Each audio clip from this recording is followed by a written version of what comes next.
Hello everybody, Gliderman here. So today we're going to be taking a look at making cartoon renderings or cartoon style renderings in Blender using the Blender internal engine, which is Blender render setting, the default. So what we're going to be using is the built-in freestyle stuff, which if we just scroll down on the side panel over here, you can see that there's a little drop down for freestyle. And so we're just going to click that little checkbox. And so basically, if we just take a quick render now, you can see that it adds a little black border around the edges. So if we just pop back to 100% scale, or 1:1, so that's what that looks like. However, that doesn't quite look proper, and you can adjust the line thickness as it says there. But what I like to do is I like to click relative, and if we give that a render, you can see that automatically makes the lines a little bit more bolder. And we can see this at 100%, and we render that again. You can see the lines still maintain about the same width. So we'll just bump that back down to 50 so that it's easier for us to render it quickly. So that's just, on a cube, but you can of course apply this to a multitude of the other ones. I've just hit Shift Tab to toggle the snap grid so that I can easily move that over there. Let's add in a plane, and we'll just scale that up by 10, give that a quick render. So you can see that's kind of making it all look cartoony in the scene.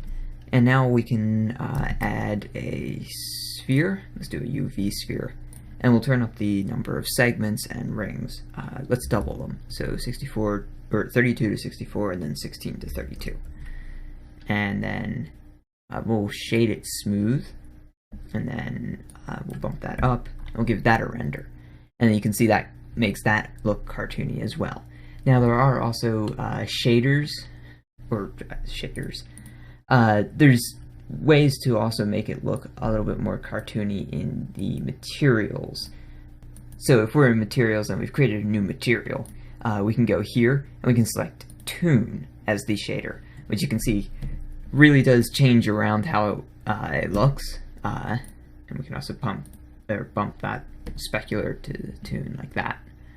And so that makes it kind of look a little bit more cartoony. We'll just swap this over to a sun, and we'll take a look at how that looks. So that's kind of what it's looking like. And depending on your scene, it may or may not be what you're looking for, but there are a number of other ways to change around how you want it. You may be completely happy with how it looks originally. And as you can see, sometimes the shaders aren't exactly what you're looking for. So just put these back like that, and then you can see it's all back there. So of course you can use this in animations. So if we just say we're going to animate the location of that sphere, and then we're going to skip ahead, I don't know, like 60 frames or something, and we're going to scooch it over here. Let's make sure it's in the camera. We just drag that to there, animate that location, go to 120, animate that location, and then back to 181, and we'll see why we're doing that in just a moment. And then we're going to set this to 180. And so basically the one frame that's skipped over will allow the animation to nicely loop, because we've already got this animated starting there.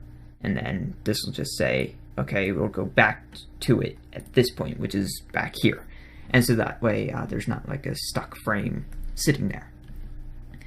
So let's give that a quick animation. Okay, so now it's rendered. So we're going to go to the render menu up here. I'm going to click play rendered animation, and then I'm just going to drag that up here so that you guys can see it. And so this is the cartoon-ish animation that we just created. I mean, it's relatively simple, but you can use it for a number of different things depending on the effect that you're trying to achieve. But yeah, so that's how you achieve cartoon rendering in Blender. I hope this was useful. If it was, consider subscribing to the channel for more Blender tips, and I'll see you guys in the next video. Bye!